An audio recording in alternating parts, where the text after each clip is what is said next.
you a fan of this podcast? Do you wish there was even more juicy content for you to sink your ears into? Well, there is. You can become a premium member of this podcast for $5.99 a month and get full access to an archive of over 50 bonus episodes. Additionally, we release a bonus episode every single month. That's a ton of extra content, including my personal interior design diaries, extra tips, my talking about trends, and so much more. Additionally, you'll be keeping us on the airwaves each and every week because your premium membership money goes directly back to making this podcast amazing. Check us out at affordableinteriordesign.com. Click on podcast to learn more and to become a premium member today.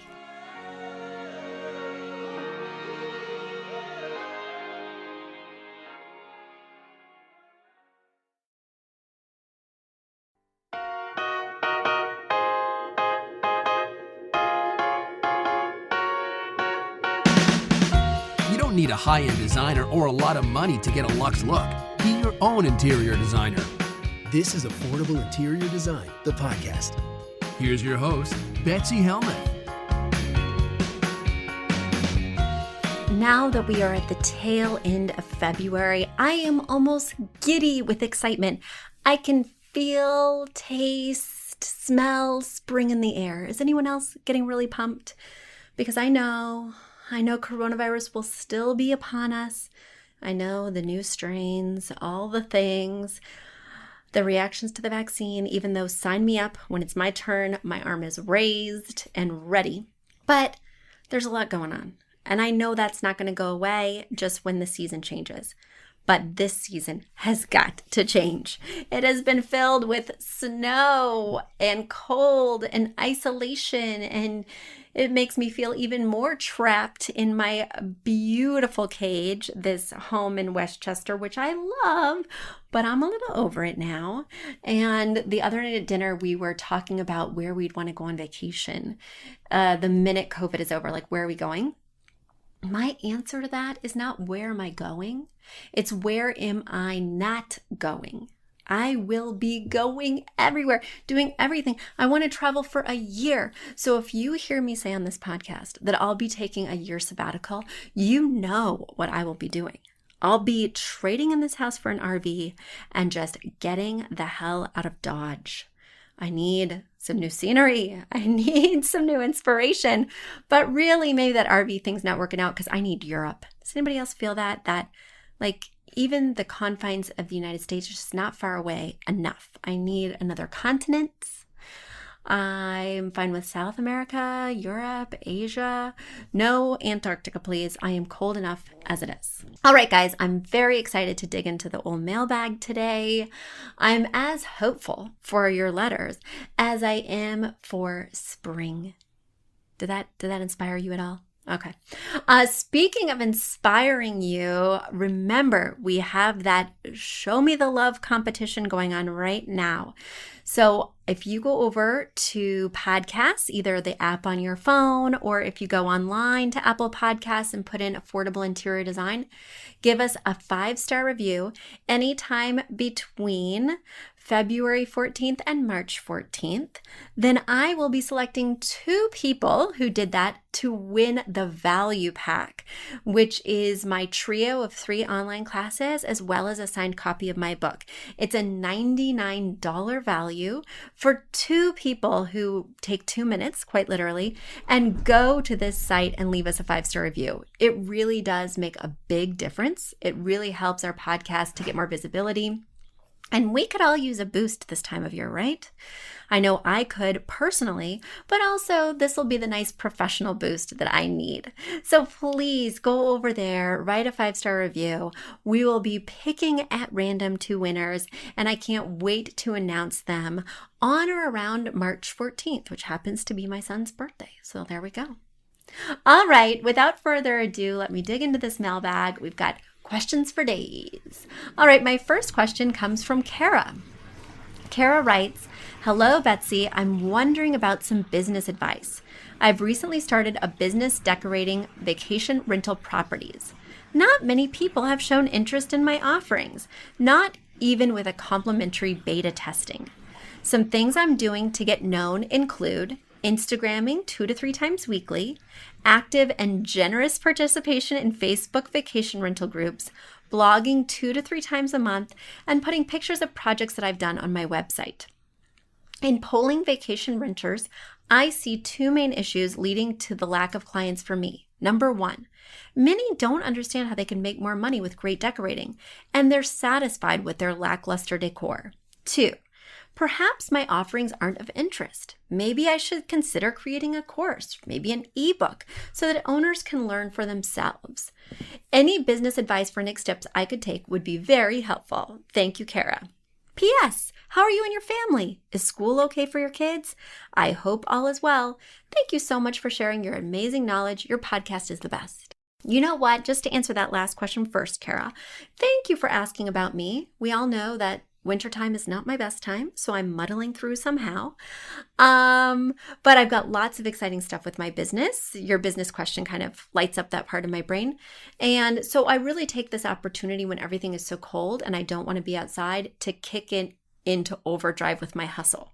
So I'm working on lots of exciting new things that I can't wait to share with you very, very soon. My kiddos are amazingly well adjusted. They've been through hell and back with remote learning, not seeing their friends, having to hang out with mom and dad exclusively, being trapped in the confines of our house for literally days, weeks, months at a time. We are a very conservative household, which means our kids do not go to school. They do remote learning, even though they could go to school. It means that we order groceries and we don't go out. We haven't been to restaurants. They're not allowed to go to playgrounds. We even took our kids out to go sledding, and the hill had 10 kids on it, some of whom didn't have masks. We can't play there. We had to walk all the way home.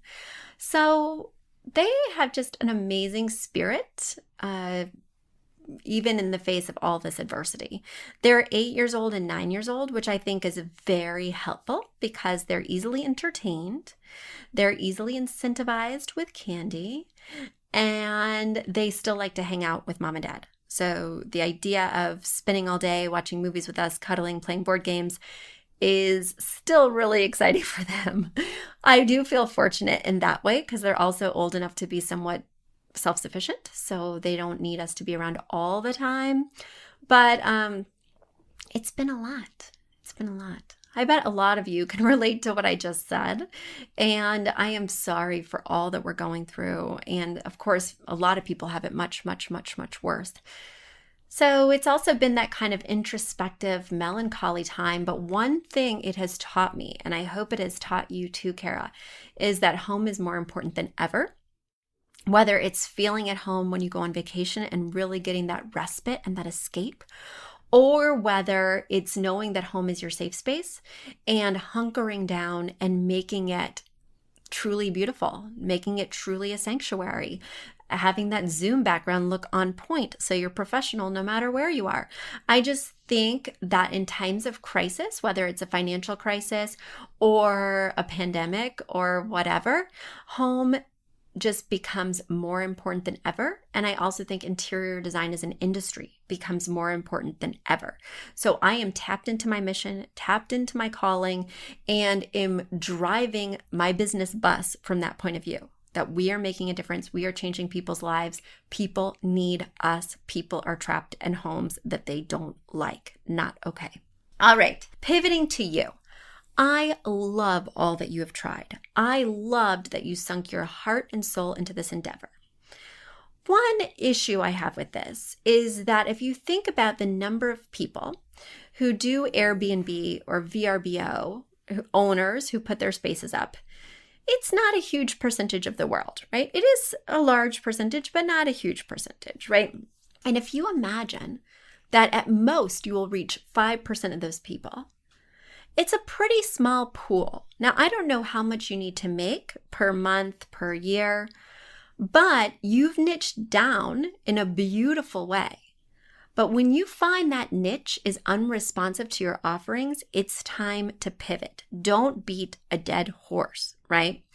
So people are telling you, and what I find with a lot of our clients who want us to design Airbnbs, which is truly a small fraction of our work, maybe 2%, that they don't want to spend very much, right? That this stuff is going to get destroyed. It's going to be ruined by the guests who come. They're not going to, as owners, be able to take advantage of very much of the stuff. When they are able to take advantage, they, will maybe bring in their own stuff to make it feel cozier. Also, I want to be cognizant of something that I just learned recently, is that on these websites now, even though you can have pillows and things in the pictures, when somebody actually comes due to COVID, you have to remove a lot of those decorative items to stay within the parameters of the new regulations. So owners are having a harder time than ever deciding to invest in those items because they know once the renter actually gets there, all that stuff is going to be shoved in a closet that's locked. So that way it's not contaminated, and that way they're following the new regulations. I think it's somewhat of an uphill battle. Also, that industry has been so hard hit right now. People are just not vacationing. They haven't been for about a year, not in a large scale way, right? I went to 2 Airbnbs over this pandemic, but I've been traveling much less than I normally would. Normally, I would take at least 8 to 10 trips a year, be it business and pleasure. This past year, I only took 2 during COVID. So I also think the demand is just not there.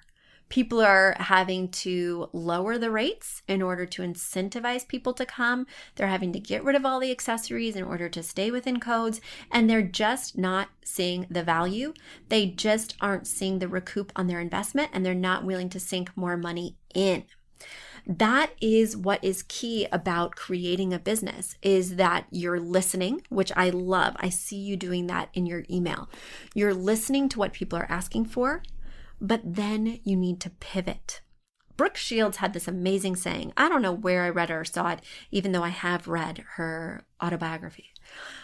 But she said, go where the water is warm. And I couldn't agree more.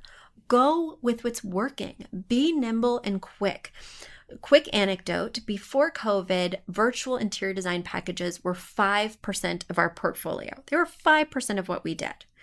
So when COVID hit and everything was in lockdown in our area, I just became like a turtle. I put my head in my shell and said, you know what? I'm not going to start advertising a new service in the height of COVID. I'm just going to wait and weather the storm and come out of my shell when this is all over. Well, that's not the way it worked out for us. People were calling. People were saying, Betsy, we still want your services. Can we work virtually? Luckily, we already had virtual packages. It wasn't pulling something out of thin air, but they just weren't our bread and butter. We had to figure out a way to make them 100% of our offerings. And even now it's 40%. I am so grateful to COVID for that one aspect, not for most aspects, but for that aspect, because it opened my eyes to new opportunities when I sort of had blinders on. And now our virtual packages, as I said, are 40% of our sales, and I only see that number growing. I think you should look at this lack of response, Kara, as an opportunity to go where the water is warm. You've been joining these Facebook groups. I love it. Why don't you join some interior design Facebook groups for designers, or join some DIY Facebook groups? See what people are talking about. See what challenges they're having. Maybe join some real estate Facebook groups so you can get a sense of the current home trends and where you might fit in the market. Because just because it's popular or just because people are asking for it doesn't mean you should offer it. It also has to align with your personal vision, your personal mission for your business. And the mission should not just be to make money. There needs to be something deeper there. My business mission is to make interior design accessible. Can everyone afford my services? Unfortunately not. That's why I have a podcast with free advice. That's why I have online classes with really affordable advice. That's why I have a book, right? That's under $20. That's chock full of my best tips. So find your mission with your business and then see what opportunities align with that idea. I think you're going to feel a patch of warm water, and I want you to swim over there with a quickness and enjoy every lucrative moment. And now it's time for a quick commercial break. Do you love this podcast? Do you wish you could learn even more? Well, we have an online class bundle. Our online class bundle is comprised of 3 online classes: beautifying your home for less, styling your home, and the fundamentals of feng shui. Each one of those 3 classes is between 30 and 45 minutes long and chock filled with visuals and tips, things that will help you to style your own space or help out with other spaces. Additionally, with the pack of 3 classes, you get an autographed copy of my book, Affordable Interior Design. You get all of that for only $99. Once again, that's the 3 online classes as well as the book for only $99. You just go to affordableinteriordesign.com/classes. Once again, affordableinteriordesign.com/classes to buy your bundle today. And if one of those classes sounded intriguing, but maybe you already have my book or some of the other topics are not of interest, you can buy the classes individually at that site as well. Each class is $40. So head over to affordableinteriordesign.com/classes to get your bundle or your online class today. The next question comes from Kristen. Kristen writes, "Hi, Betsy. I sent you another email with questions about our dining room. I am a VIP listener from Germany. This time I have some questions about our living room. My husband and I moved into a house we purchased about a year ago. Before that, we had renters, so this was very exciting for us. While I have loved the decorating process, we made a ton of mistakes along the way. For instance, one of the first rooms we decorated was our living room. Besides being novices, we got super excited and we purchased a big comfy sofa and a 75-inch television. Now we realize we made one of the oldest mistakes in the book, and we purchased a chaise end on the wrong side of the sofa. Likewise, we chose to center the television on the wall rather than on the sofa. I'm not sure if you can tell, but our room is oddly shaped. It has 2 diagonal walls. One very small wall by the window and one larger wall by the door leading out to the deck. The other corner is a 90-degree angle, and a portion of the room opens up to the dining room. From a functional perspective, the room works fine. Most people we have over are good friends and family, and they're fine with being cozy. It's very comfortable. However, the more I learn about interior design, I wonder, should I just bite the bullet and buy a new sofa or start all over with the layout? From a designer's perspective, what elements would you change? Is it okay to be asymmetrical and a little bit off? Here is a link to the photos. Thank you so much for your wonderful podcast. XOXO, Kristen. Kristen, you are most welcome. So I'm checking out your living room here. Yes, the angled walls are interesting and they do pose a challenge, but they're small. They're not too big. So I don't really notice that they're an obstructive element in the room. The other trick here is that you have 2 focal points. You have a wood-burning stove, which might be visually compelling in terms of looking at something that's so cozy and evocative of warmth. I can't really tell from this perspective that the TV is off center. It doesn't really bother me. The thing is, the TV is on the longest unbroken wall, and that's not typically the way I roll. Typically, I put the TV on, a wall that's opposite the sofa, and the sofa, the biggest piece of furniture in the room, would be anchored on the longest unbroken wall. Now, when I'm providing feedback, the one thing I don't give are new layouts, right? Unless something just hits me over the head, because I have this process called the master layout system, and I do my due diligence every single time. It's a little bit in depth, and it's only for people who really want to be designers because it's very comprehensive, but it is the way that I create a layout every gosh darn time. It takes about 10 minutes, but the gist of it is that you need to try every possible option before locking in. And I don't feel you've done that. I feel like you have jumped to some pretty large conclusions and you have some pretty large pieces. So it's hard to unring that bell. People who are interested in learning more about my master layout system can sign up to talk to me about the Academy. Just go to affordableinteriordesign.com/academy. But like I said, it's only for somebody who wants to be an interior designer. It's really quite thorough and leaves no stone unturned. For you, I just want to consider, is there any other place to put this sofa? The answer may be no. Right? Maybe that wall that the TV's on just won't work because the TV is so large that it can't fit on the opposite wall that has the windows, the angled wall, the door to the patio. The other thing I like about the sofa where it is that it looks like it kind of opens up to the dining room. So while I'm sitting on this large chaise sofa, I can easily talk to someone who's at the table working on their laptop or having a meal. Just off the bat, I think that we need to give that wall that has the TV a little bit more work to do. You know, it does appear that the TV is off center, but not drastically. That's kind of what's bothering me, right? Is it's just slightly off center, maybe a foot. What I would do is instead of centering this elongated console under the TV, I might left-hand justify it so that the TV and the console start on the same line. Now that does mean that the console is going to stick out conspicuously on the right-hand side, probably a good 18 inches past the TV. But you can easily put a really leafy plant there that will offset that technology energy. And then I'd put one of these blue wingback armchairs in the corner.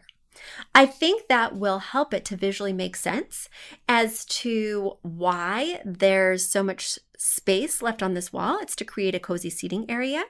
I also think it could be fun, since you have two blue wingback chairs, in lieu of the piece of artwork that's on the wall by the window, I might do a bookcase, right? So that way you're creating kind of this reading nook between the two chairs. Because another problem I'm having with this room is that everything is on this low 3-foot high level. The sofa is about 3 feet high. Even the wingback chairs aren't excessively high. There's nothing tall. There's no floor lamps. There's no bookcases. There's no leaning mirrors. There's nothing.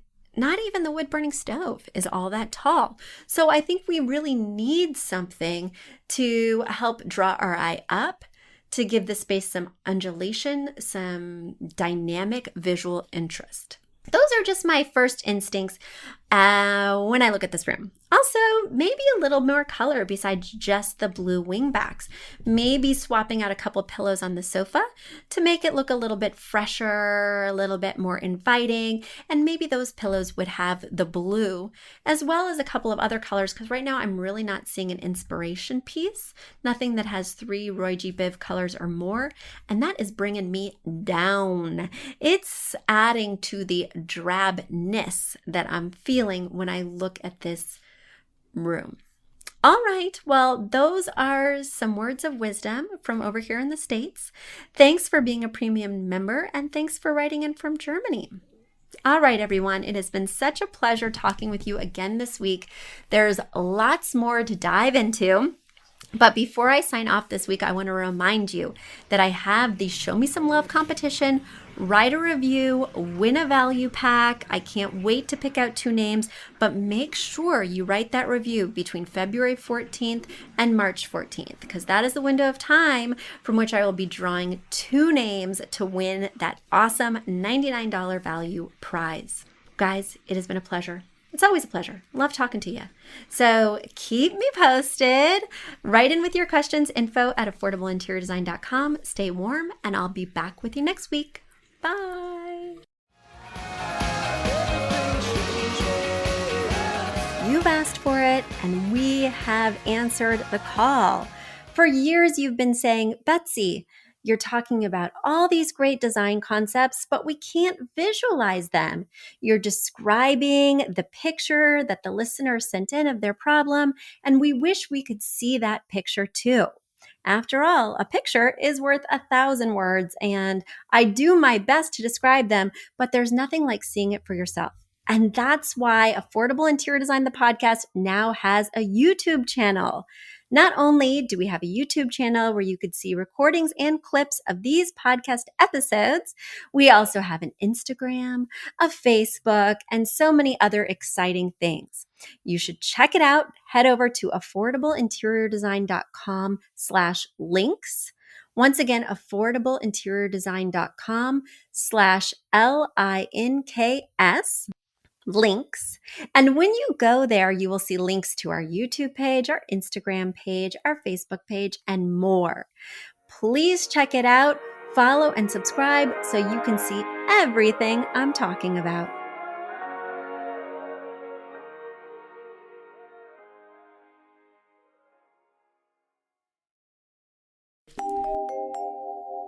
A big thank you to our amazing producer, Catherine Heller, to Aton and the MVCR House Band, and to Affordable Interior Design, the sponsor of this podcast and the premier place to get an amazing look on a budget. Check out affordableinteriordesign.com. If you guys love the show, the very best way to support us is by spreading the word.